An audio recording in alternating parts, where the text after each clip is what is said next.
Okay. Here we go. I think we are live. Let's go. Let's talk about Web3. Episode. Shit, now I'm forgetting. It was 18. We are here. We are back. Last episode was a blast. I think that's what I'm here for, was building more of those experiences with people, maybe less of the interview style and more of the workshop style. I like that. So I'm going to start off with our gratitude. I'm grateful this week for having had that opportunity with GSD. I've been chatting with him over the last week, getting him a little bit more prepared. We made an initial basic, ZAO artist page for him as well. So we're going to, help him build from here. We're, I think, at 4 out of 15 minted, same as we were yesterday. But I think last week, but we are having a space tomorrow. He's hosting his first space. And we're going to be sharing a little bit more about the song, about himself, and that's going to be a blast. So I'm very thankful for the opportunity to be able to help this artist get on chain and to start this journey, right? It's just a blast. I'm excited to see where he goes, because the beauty of it is, like, I have no idea where to advise him to go, because it's just like it could be millions of different places. It's like I just want to present him with a bunch of different options and see what he likes, right? And I think that's the best thing you can do for someone. So I'm thankful and grateful for the opportunity for that. I'm going to kick it over to Easy. What are you thankful for this week? I am feeling thankful for music.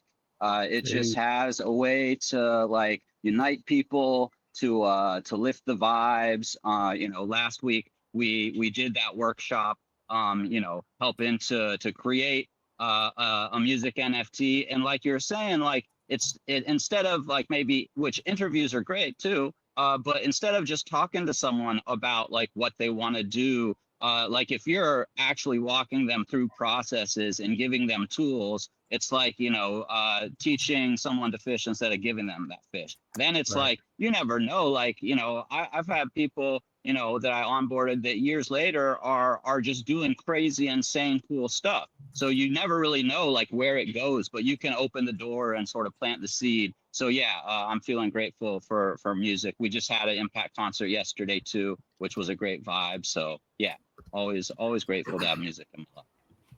See? That's what's up. That's what's up, man. I'm not gonna lie. I'm grateful for Twitch. I'm grateful for this community, bro. Like y'all showing up heavy. It's been a blast, man. Like the chat's already going crazy, man. It's like I'm just, the digital tools for networking are crazy, and like just the ability to, Twitter's all right. X is okay, but it's like it's punching the wall sometimes for the Ohnahji fan. But coming over to like the Twitch side, the little younger generation and stuff, like it's a blast. So I'm thankful for just building community over here, and it's going crazy. So, I didn't think about that. It's definitely like the younger generation, like no one that's like my parents' age is watching streamers. So it's like there is definitely like the ability to actually have someone change their opinions, right? Like when they're not be set in their ways, right? Like I think that's a big key piece of like the conversation of blockchain and why it matters. But yeah, I'm gonna say W to all these amazing folks in here. We'll pull up everyone. W the Sentry for popping in. Yes, sir. Let's see. Did we decide how to pronounce this? Oh, I just said Volks. Volks is the folks. Volks, that's right. Wagner was good, fam. Thanks for popping in. Shaw. I'll appreciate all you guys. If you guys have any questions about blockchain, you've been here, whether it's Let's Talk About Web3, whether it's Ohnahji apps, whether it's any other thing, and you've heard something about an NFT, blockchain, cryptocurrency, like ask your questions now. Because like, to be honest with you, I have a little bit planned, but it's not like anything crazy. So if you guys don't have questions, we're just gonna do it. But if you guys have any questions, I'm excited to chat. I'm feeling in a good mood. I haven't talked to Easy in a minute. Ohnahji B and I have been working on the streaming in different capacities. So it's just like good to have the three of us here. To be honest with you, I didn't do my job in like having a lot prepared in terms of like the stuff to send out. But the cool thing about this is we're just here and vibing. So yeah, I love the Apple campus. That's hilarious. Sorry, getting the getting interaction and questions from our lovely viewers is like the most exciting part about it, because then you're like breaking that fourth wall through the screen, and you're actually, you know, and it's great to be able to help someone out if they have like a legitimate concern about something they were gonna do, or they just have a general question, or like anything, some off the wall question. Like, it's always awesome to have that. And I'm on a single device today on the phone. I'm out and about, so I don't have the Twitch and the retake up today, but yeah, you guys can definitely feed in questions if we get them. Hopefully we do, and if not, we'll still have a great show. Heck yeah, heck yeah. W for being outside. I was outside earlier, man. It's like weather's perfect, man. So well, it's crazy. Yesterday was just brutally hot, like insanely hot, like too hot to be in the sun. And today it's like rainy. So it's just it's I was not expecting to like come over. I have a dental appointment right at the end of the show, and I was like, man, it's gonna be brutal over there tomorrow. And then here I am in like a sweatshirt. So there you go. That's too funny. I did see, I don't know if you guys have seen one of the news pieces I did see, you know, regarding Web3. Bro, there's a lot that's happened. I haven't seen a lot. I don't know what you're about to say, but has to do with Y Combinator. Okay, no, I have no idea what you're gonna say. I have way more in the crypto weeds then. I was gonna say, bro, there's this whole like thing that happened in the last day and a half with Rainbow and the Clankers. Oh yes. Right? Like, did you see like I only saw one of the tweets. I didn't realize there was like a flurry of I had not seen the response from the Clanker guy. And then like it was like fuzzy, and then apparently everyone got lit up about it. But it's very interesting. Dang, I missed the drama. I was just impact concert vibe, and then, you know, just taking care of stuff. I caught it in today's GM Farcaster. That's where I caught the you know, got the merch. You know, there you go. Appreciate them for giving us all the alpha on Farcaster, because you know, like that's, to be honest with you, like where I get all my information. Yeah, it's a great show. You know, so give us a little rundown on it. Give us a little. So Rainbow, I don't know too much about it. So like the understanding I have is there was some back end negotiations. The Clanker didn't want Rainbow to be, whether it was acquired or have a part of like buying them out, and then Rainbow tried to appeal, I guess, to their token holders, to which apparently they don't have a lot of tokens of their actual initial token, because the original OG Clanker was in this V0 version where like they actually had to buy the token, and it wasn't like anything that was, you know, utilitied in where like they could split some of it.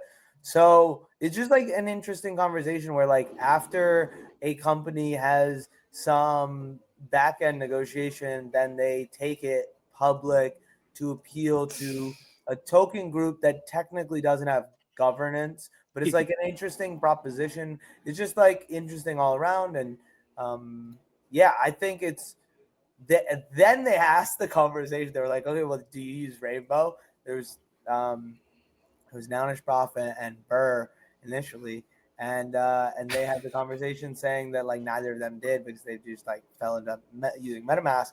But apparently Adrian does and used it a lot. So it's interesting, because it's like everyone has their like one wallet preference as well, because like Hurricane's kind of like Phantom, and you know, it's interesting. And I'm a Rabby guy myself personally. I'm not a MetaMask person, but yeah, it's like everyone has their like wallet of choice that they got locked into.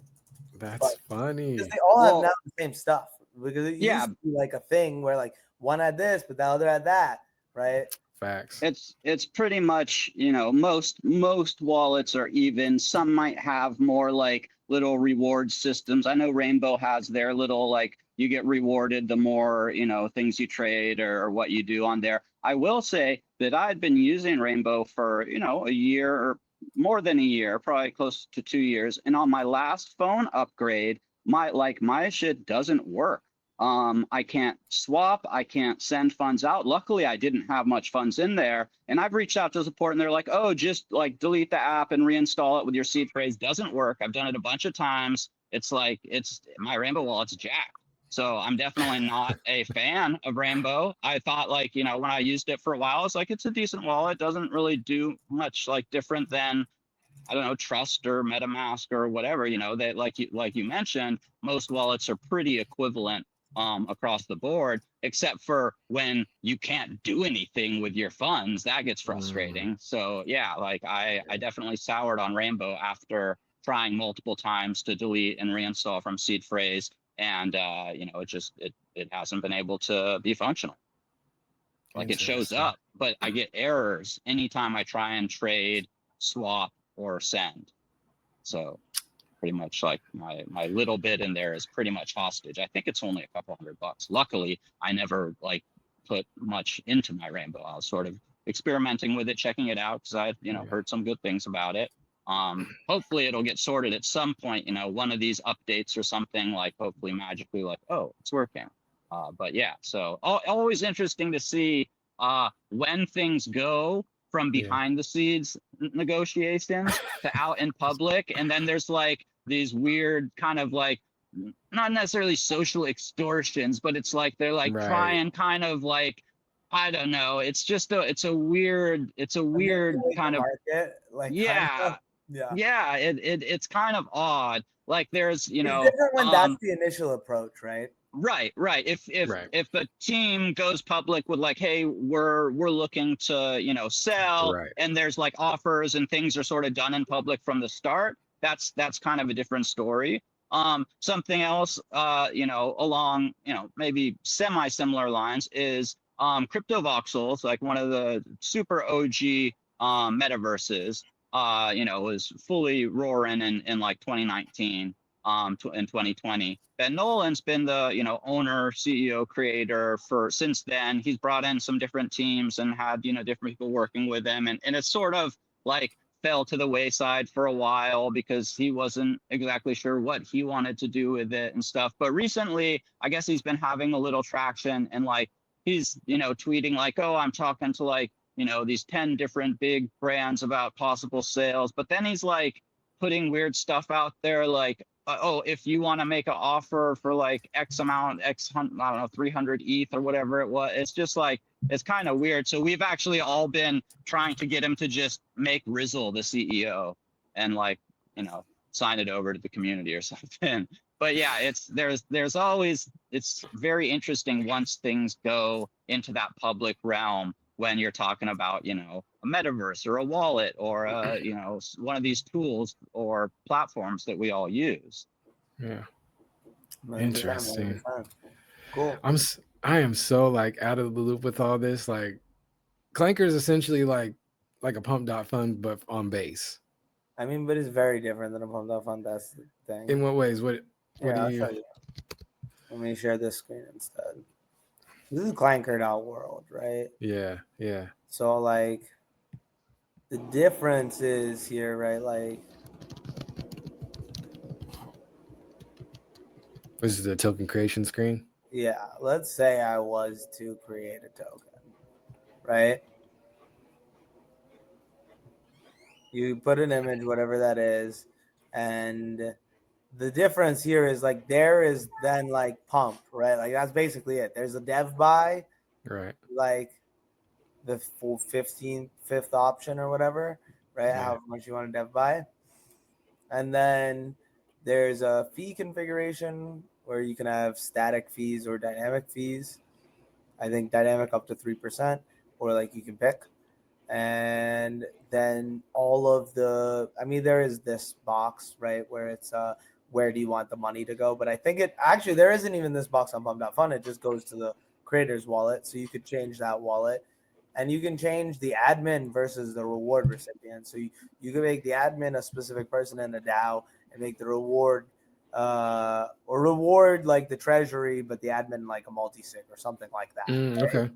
So then you also can choose what type of reward token you get. So you probably want to do ETH so you never mess up the chart, because you can always put it back in. And then you can choose to do, I guess, old configuration, which you can choose the starting market cap, or the Clanker recommended just right at 10. I don't know what that is, but that's, I guess, just basic. But here's like where it really gets cool, where you can do a couple cool things. So you can put whatever percentage of your token into a vault. Like here they have a thing set here for 50, but 30.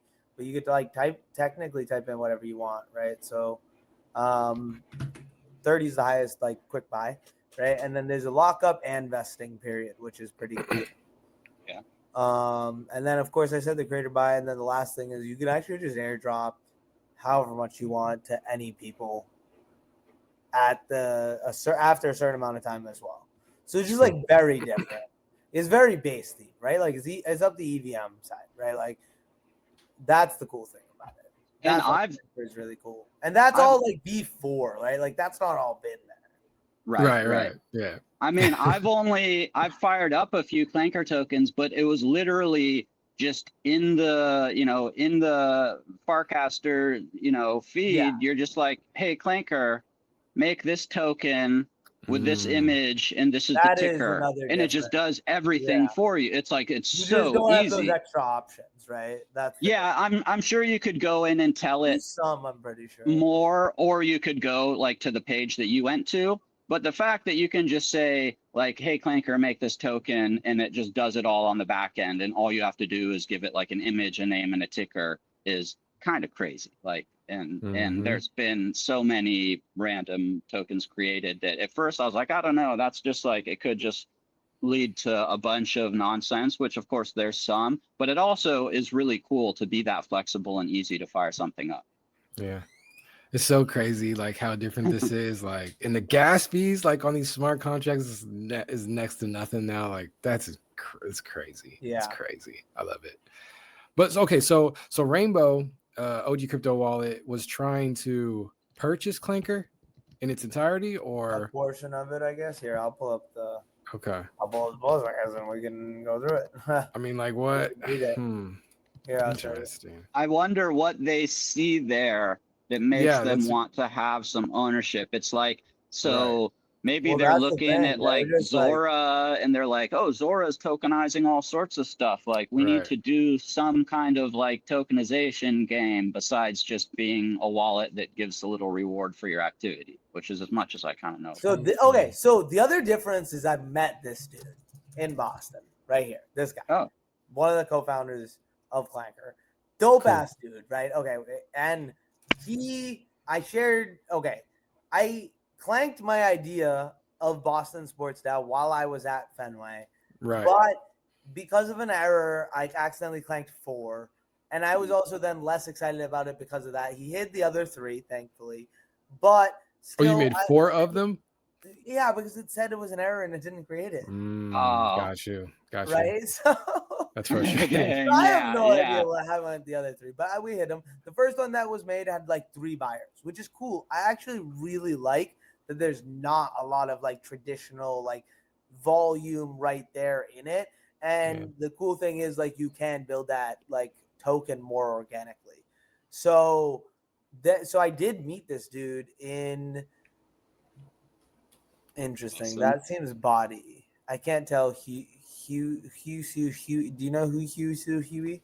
But if you do, maybe you should chat a little bit more instead of just like sending a Discord username. But I digress. We'll continue. So I met Dish. I was taking an elevator down to chat with Hurricane because he was sitting downstairs, and I decided to essentially. He was happened to be in the elevator with me. I was pitching talking to him a little bit about my idea and saying I was enjoying Clanker. So it was really cool to see like his opinion on like I was telling him more and more, and he was like, "Oh, this is like really cool, really exciting."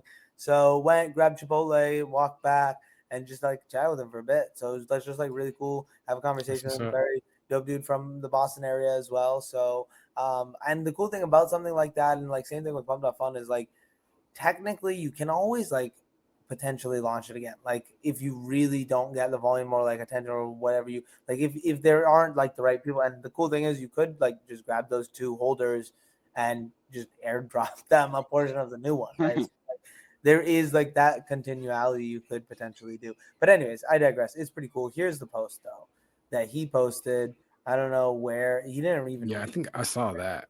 He didn't even retweet the thing, but yeah. So I don't know where Rainbow is. If they'll at Rainbow, it's just so interesting when like people start like leaking emails and stuff. It's like You know, I would not advise Yeah. any of my homies to do that. You know what I'm So saying? they wanted to buy 10% of the Clanker token. Oh, that okay. Or something like that. That's okay. That's a little different. That's cool. That's not Yeah, there's a whole ass proposal for Rainbow to buy 10%, huh? or something like that. I don't know. Maybe I'm wrong. This seems way more confusing now reading it. I can't tell, to be honest with you. This would require me to chat with AI personally and have a conversation with ChatGPT so that I could understand. Yeah. It is, I mean, just the premise is interesting. Like, you know, my first question was like, what do they see as a big enough benefit to like hold 10% of Clanker? You know, like what is No, I mean, like it's these upgrades, right? Like it's like after through thick and thin, these like two co-founders, Jack Dishman and Moon Pappy, have like been a huge part of the Farcaster ecosystem. It seems like seeing like how much like other things are built on top of it. I mean, like the whole Clankermon like game. I'm playing every day. I don't play every day. I just chat back What's in. the Clinker? You know, game? so the only thing that is kind of a bummer is now I guess there's enough people playing it, which is a good sign, to where sometimes it says like gas is high and you can deposit some ETH into your Clankermon game wallet and then pay yourself. But I'm like, hell nah. I'm gonna wait till like late at night or whenever I come back later and send my Clankermons into the dungeon. I raised like 6 baby mons over the course of like a year, just like someday this might be something. And now you make token like by just doing these little battles and like you win different stuff. You can sell the stuff that you win in these like dungeon battles back to the store for Clankermon token. And of course, then you can buy stuff from the store with it, like, reveal health potions or battle potions or whatever. It's like, it's pretty fucking dope. Like it's cool. I don't know how. I assume it's kind of popular because like the gas thing is only new as to like maybe the last week. And previously from the drop until just like maybe 5-6 days ago, I had never seen that. So I assume it's seeing growth. It's kind of like a casual game, but there's the whole process of like evolving your baby mon and stuff too. So it's fairly dynamic. So when I have one mon, there he is, and I bought it after I had a couple of baby mons at some point where we had we got a raid of 8 people. Hell yeah! Woo!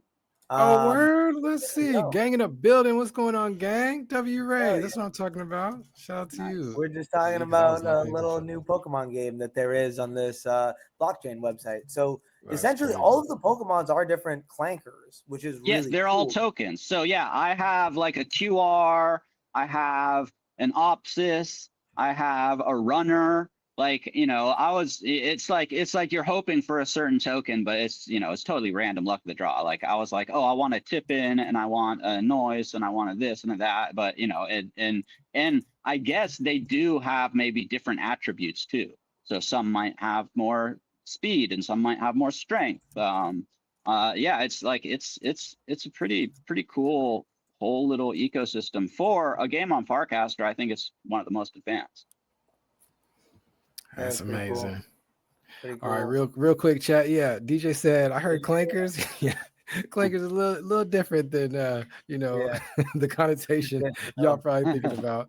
But we're diving into this is Let's Talk About Web3 episode 18. We do these Wednesday nights with my 2 amazing co-hosts, Better Call Zaal and EZinCrypto. Some news this week was that Rainbow and OG Crypto. Ethereum-based wallet was trying to actually buy a portion or some equities, whatever, within this Clinker.world. Clinker.world is a token, a crypto token, meme coin launcher. type of vibe. So we're going into the lore. They're telling me all about, you know, Clinkermon. It's like a you know, like a Pokemon type vibes. But it's just like another game. team that built in the ecosystem that's supporting the whole ecosystem, because every single I think a portion of whatever some transaction of your mon that is that token is going back to that token. So it's just like these teams are creating network effects where like these other teams are now in building, trusting this team to continue on because they're building their whole product on it, right? That's crazy. Yo, what's good, DJ? The other part too is like, you know, to answer Easy's question, like speculating, I've seen a lot of talk like where Farcaster users are like the Farcast wallet, like that's what I'm using. That's like my daily driver for a lot of people. It's pretty good. So that makes sense for Rainbow to be like, well, hold on, what about us? You know what I'm saying? Right, to get a piece of a little piece of the ecosystem. I mean, and if you have Pro, your fees are also reduced. So like, you know, sometimes it's free instead of paying a penny or two. Sometimes if, you know, there's more transactions going on, it would be 6 cents. You're paying 2 or 3 cents. So it is like, it's not like my main wallet, but I do a lot of things within the Farcaster ecosystem using that wallet. It's not like somewhere I hold like, you know, a majority of funds, but I have some funds in there that I've built up basically within the ecosystem anyways. And then I'm trading and swapping and selling and buying and playing and tipping and, you know, doing all this stuff. And the wallet is holding up.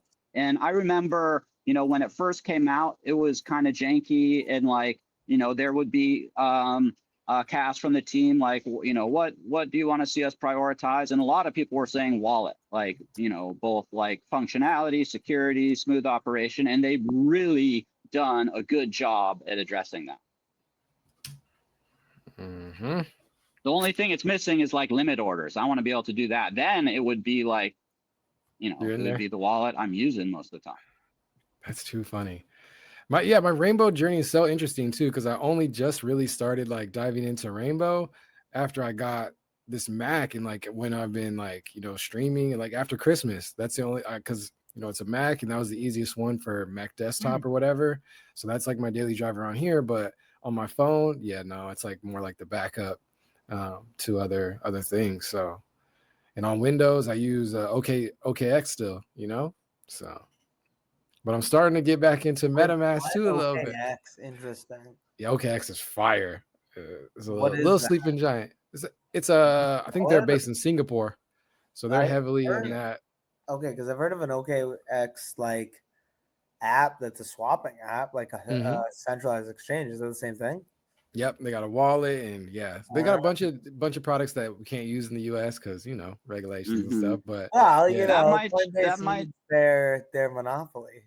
That might change slowly, but surely. Hopefully, we get, you know, staking with rewards coming back and things like that. So we're, you know, there's some kind of light at the end of the tunnel, I think. But yeah, I haven't used OKX a lot, but yeah, I would look at it sort of like, you know, you've got the exchange and the wallet, similar to how Coinbase has Coinbase and then Coinbase wallet.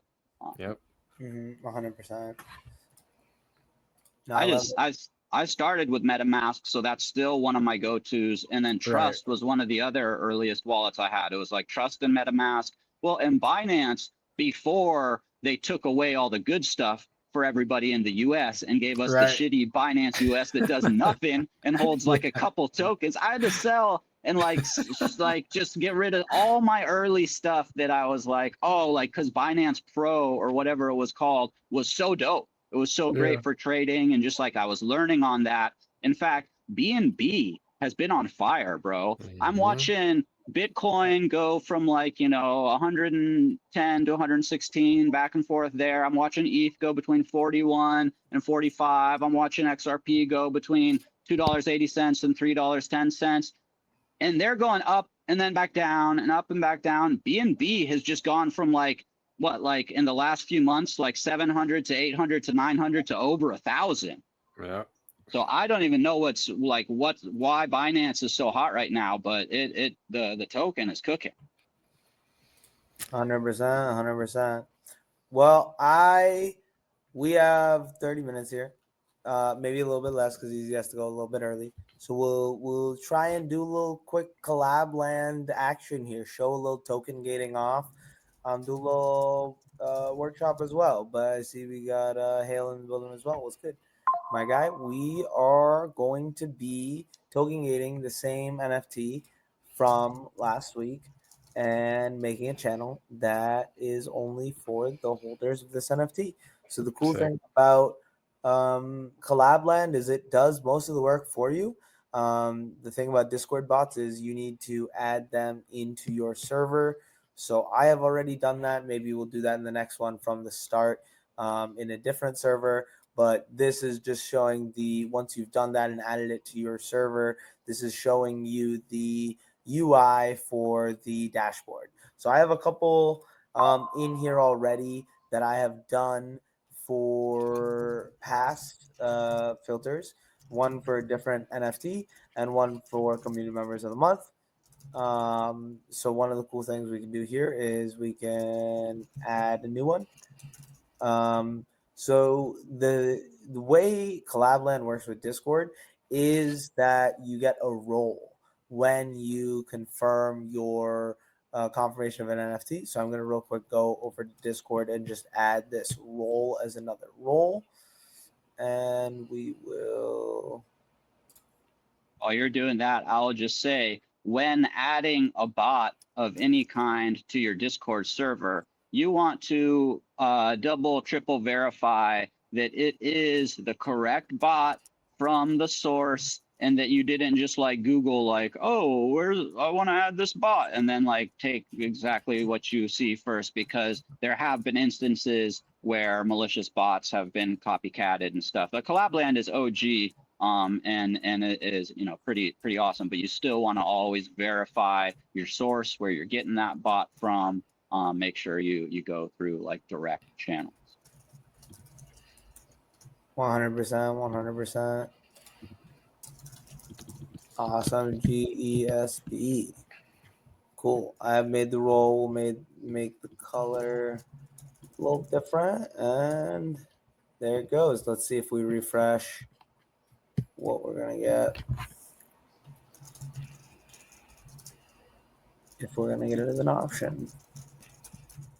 So yeah, the cool thing about Collab.Land is it just will give the opportunity to make a smaller group of individuals who have a specific contract anywhere in the Web3 ecosystem. So we're gonna do this for last week's song, GSD. Maybe we can also just play it while we're doing this, because banging song, and vibe out to it. And I'm just gonna start doing this, and feel free to share if anyone says anything and I need to share more about. Now, with Collab.Land, I believe you could also add multiple contracts. So like if you wanted to have a chat between people that hold a couple of different NFTs from different projects but are somehow aligned, that you could do that as well.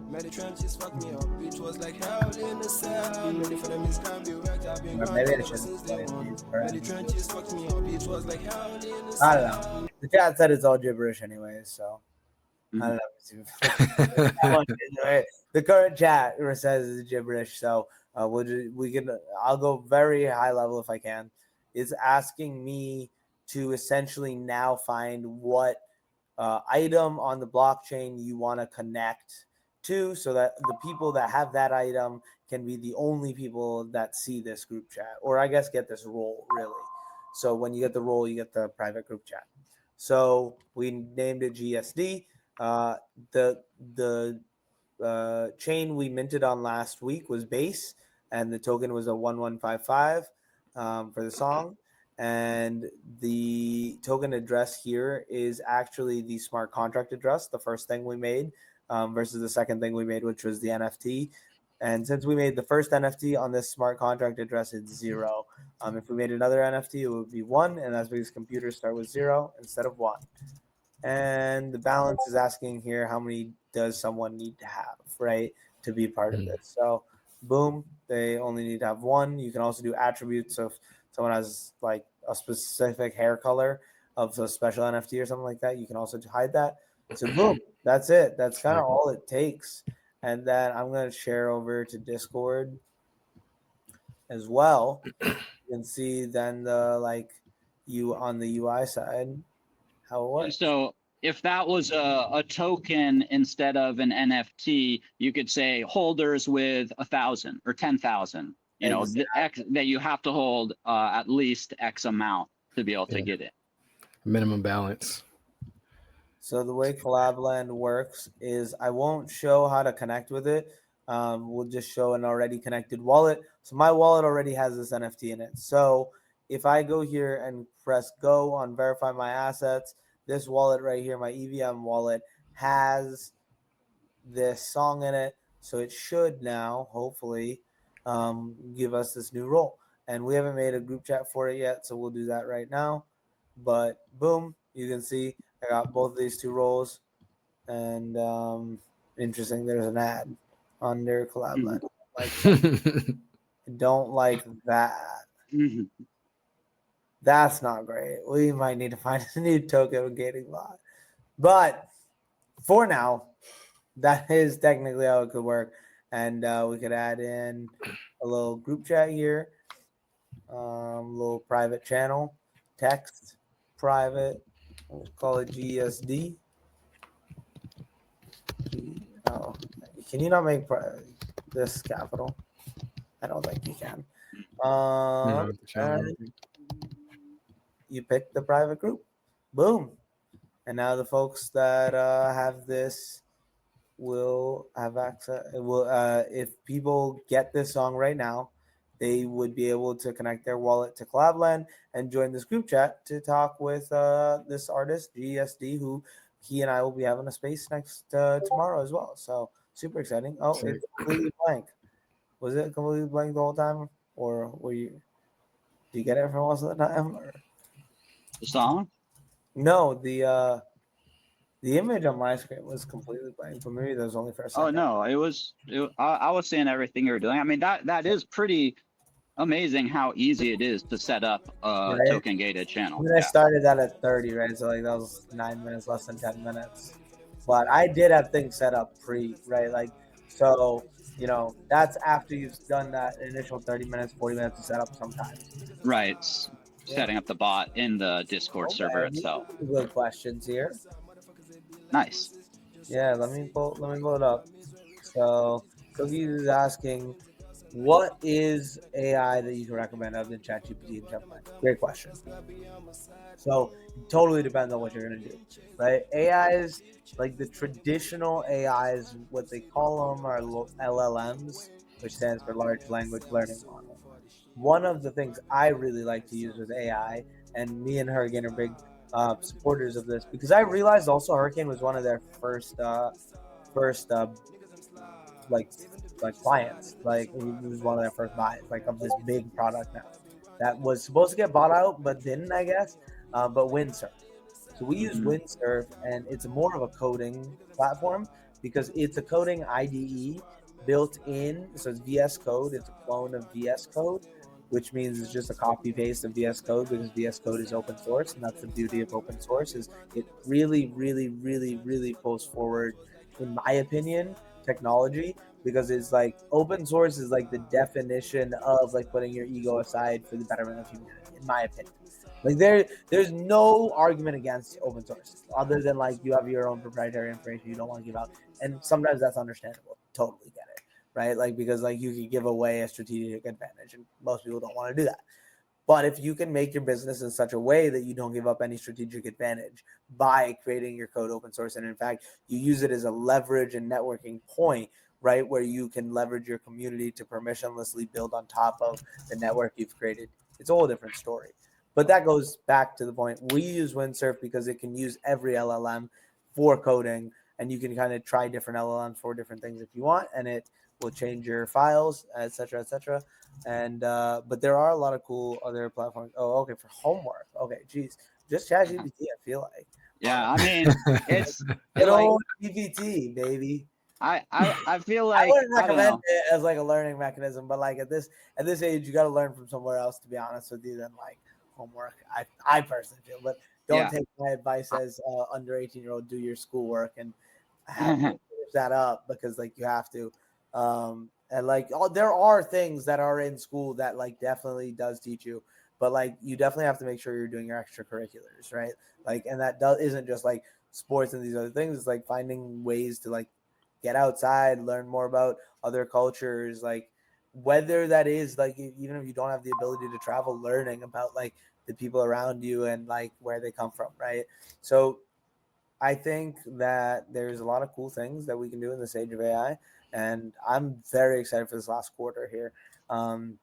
Yeah, we're gonna rock it out. Like I have a couple cool ideas for this podcast. So one of the things I want to try and get ready, and I have never gotten content properly ready for this enough to send it out. So God knows if I'll ever get this ready. But I want to create a AI agent that's ready and prepared so that we can just go in and change the character file for it for Let's Talk About Web3 kind of living blog, you know, and then that'll be fun to just like play around with, I think.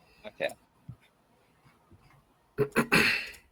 Yeah, when it comes to AIs, it seems like I would, from my limited experience, I mean, I have been using AIs for years now, but it seems sort of like there's maybe some that are going to be really good at like building websites, others that are going to be great for coding applications, and then your kind of general, ChatGPT and Gemini and Grok or whatever for just like researching general stuff, whether that applies to homework or, whatever, writing some story or of course image creation. But yeah, I've definitely noticed like ChatGPT, like the longer it's been around and the more money they put into it, it's pretty much been getting worse. Like it's kind of a shame. But Well, I don't know. I think it is a perspective thing because I have noticed significant improvements from when I started. Like from like when I started in 2013, 2023, like that was my entrance into like starting to really write online more. Like because that changed my ball game because people could not understand my like the way my brain works doesn't cohesively like work for other people. So leveraging ChatGPT then for that like ability of like, okay, I can have it re-explain what I'm thinking in a little more coherent thought was a huge upgrade for me. But then they started to like add the ability to like add files.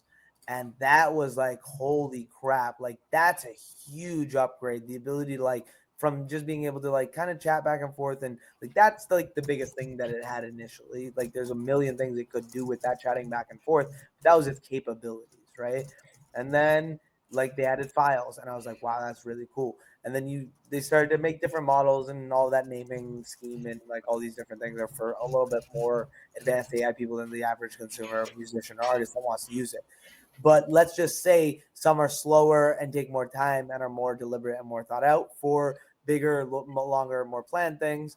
And then others are like you want the quickest answer possible because it's just like you just want a second opinion. You don't need it to be perfectly right, but you just want it fast. And it's all about understanding what tools are out there and what you can use. But then they also added the deep research tool. And that one really was like the biggest upgrade in my opinion, because that was something you could give it a prompt. It would ask you clarifying questions, 3 clarifying questions, and then it would go off for 5, 10, 15, 20 minutes trawling the internet and actually like citing sources while it like feeds you this information back. So you can actually go back in and like click on where it's trying to get this information from.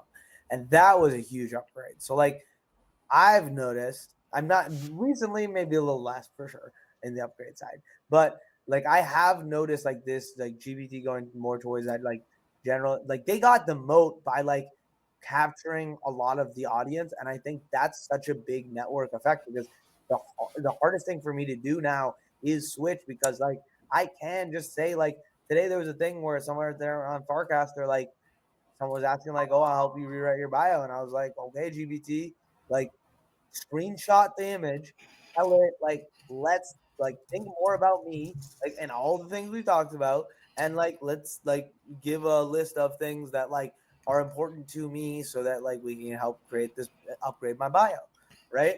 And it was I think for like writing and research, it's been steady improvements. I use it a lot for image generation, and yeah, there's image just generation. been major Oh, hits. Like it's that's gotten more bland, takes longer, I'll give fails you that one. more. Like a year ago or 18 months ago, I could whip like crazy dope shit up. And I mean, you need to know how to prompt, and I've been doing it for, I'd have to look back and see when I started using it, but at least 3 years. And at first I was using it, I had the idea to like write a sci-fi kind of novel using ChatGPT a little bit. And it would literally forget like the main character and confuse it with other people. So it's way better at like keeping track of that shit now. But one of the heavy uses for me is image creation, and that has definitely like suffered, unfortunately. Yeah, so I think the challenge sometimes with that is because OpenAI is a big brand. When they initially release image models, they are very open, right? Like all of the usual guardrails that are there now are not there. Yeah, so sometimes I think that helps with the image generation side, because it's like, oh man, I can like create whatever I want. But then it's like, okay, they have to go back, and because of some copyright things, which well, there's a lot of whole IP, yeah. different issue, because And they're scraping everything, right? It's not It's- it's weird because it's like they make it worse and they censor it, but at the same time it's all trained on this like IP even copyrighted. even when I come up with, say, I want a bounty hunter type image, Boba Fett-ish or whatever, even if I say I want like a bounty hunter in this style, and I will say I do not want to infringe on any IP, I just want it in the general theme, it'll often come back and say, oh, we can't create that because of IP. And I'm like, I told you straight up, like, don't infringe on the IP. This is like a general theme. Bro, and I like, was having I'll be arguing with it. I'm like, yo. Sorry, I didn't mean to cut you off, but let's talk about thumbnails, bro. It was telling me it's infringing on IP. It's like, there's no way you can be capturing how small our IP is. Like, really? Like, are you like, it's my IP? Yeah, like, right. It's my IP. I have permission. Gotta love it. So there's ups and downs. Open source LLMs are for. Ollama might be worth it actually checking out cookies, because Ollama is open source LLMs, and you just download it. So you can download this like information base, and even if you don't have internet, you could ask it questions. So like if you're on the bus and shit, like if you're on the bus and stuff, right? Like you could continue to like talk with it and have that conversation or finish off whatever you need to do. And most homework things that are out there aren't like things that you necessarily need like the new information on the internet for. You may for some things, and that's like where you'd want those internet like LLMs. But the cool thing is like they've created these like completely like you can do whatever you want with these open source AI LLMs, and it's all downloaded to your computer, and you can get a small one. And dude, it's dope to run stuff locally, because I mean that's huge. I mean, when I first started image creation with AI, even this is probably at least 4 years ago, I think I downloaded the whole Stable Diffusion to run locally on my PC.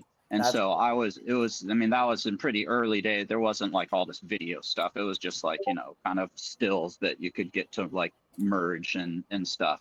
But it was really dope just having it locally. And I mean, it's a lot to download, but it was a really cool experience just to be able to run that anytime, run stuff for like, and it would take forever too. It'd be like, 30 minutes sometimes at least just for, one prompt to like turn out. And then you're like, nope, I have to change a bunch because I didn't get what I want.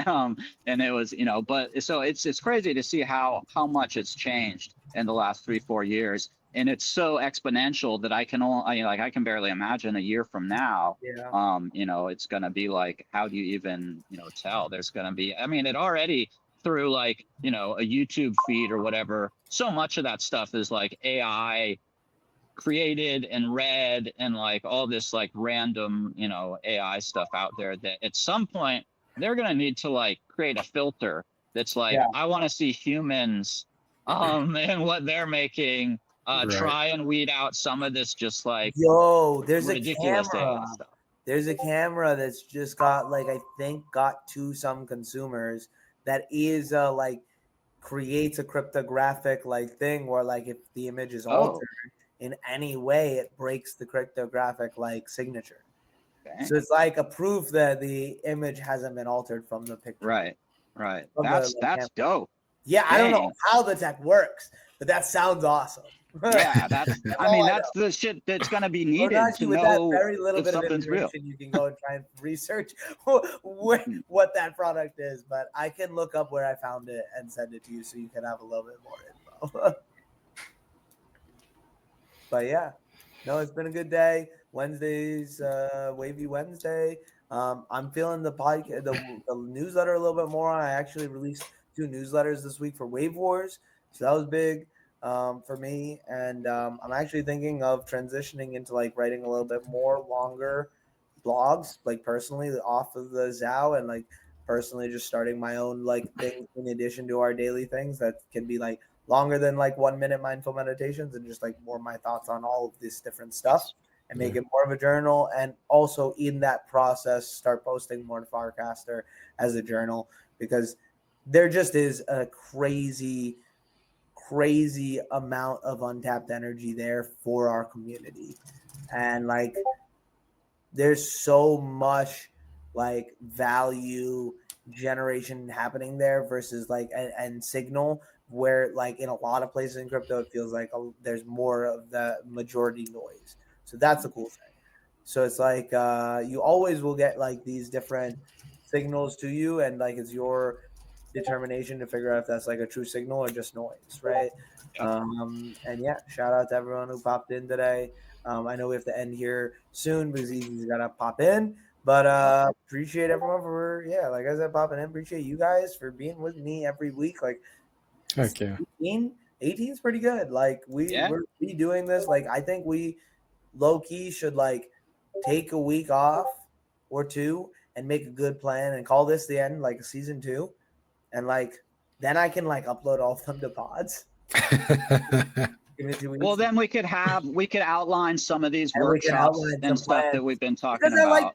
I like these two workshops. Like, maybe we do first 10 minutes of just chit chatting, and we have a plan segment, right? Yeah. I like that a lot more because that makes me a lot more excited. So yeah, I think I like that plan. If we feel like all at a consensus for that, I like the plan. Take 2 or 3 weeks off and make a plan for season 3 to come back with workshops and folks to maybe like they can run workshops, honestly, instead of me each time, so we can like learn something. That'd be even cooler, to be honest. Heck yeah. And if a conversation or if there's like something really hot that pops up, the day before show, like a workshop can always be pushed to next week if there's like something crazy going on or the chat has a bunch of questions, but it's something that we can have as sort of that staple where we can like kind of like, talk about, what's happened in the last week in the first part, and then move into something where people can be, learning a skill or, learning about a really cool platform or whatever that might be. But yeah, I got to jump because it's 2:30. It's dentist time. All right. It's good to see you, Easy, man. Yeah, always a pleasure. For sure. Awesome. Well, we're jumping off. I appreciate you for popping in here, Freeze, at the end. Feel free to run it back. We'll be here every single week, except for now the next 2 to 3 weeks, because we decided for this specific show, we're going to take a couple weeks off and make a little bit more of a plan for bringing people on. But we are looking specifically for now season 3 officially. I'm making the decision. We are looking for people like you to come join us with our expert. So we need our subject matter expert, and we need a panel of new people, whether they're completely new to Web3 or new to streaming, or just like want to get better at all of this stuff and just are interested in a good conversation. They're welcome to stream their POV. We would in fact encourage it, but we are looking for people like you to join in as like a person who can ask questions that maybe the chat has, but like we don't have the opportunity to get to. So yeah. We're out fast. I think B might be going live again. Do you want to pitch that in 2 hours? 1 hour. And yeah, 5 o'clock my time, 7 Central. We've got I'll be co-hosting with Dina Coms over at the U, Boss 2.0 is bringing back the Commons. So it's going to be amazing. So the Dude, Commons I is have coming had that in back. my calendar for 6 months or however long you guys have been Heck yeah. off, and it's just like every so often I'm like, oh shoot, I'm missing it, but then I'm like, I would look for it. I'm like, oh yeah, like they haven't done it in a minute. Is we're transitioning, so that's awesome that we're doing the Twitch and we are rocking it out with a little bit more of the Wednesday vibe. So I will tap in because I used to tap into that and then go into Wavy Wednesday with Hurricane, but that was when I was on the West Coast and it was a little earlier in the day. So yeah. No, I'm excited. Thank you, Easy. Thank you, Ohnahji. Yeah. Thank you, everyone who popped in. We'll be Absolutely. back for season 3 and catch you on the flip side. All right. Peace. Tap in with Peace, y'all. Ohnahji B in the next 3 weeks because he's streaming every single day. Heck Hey. yes.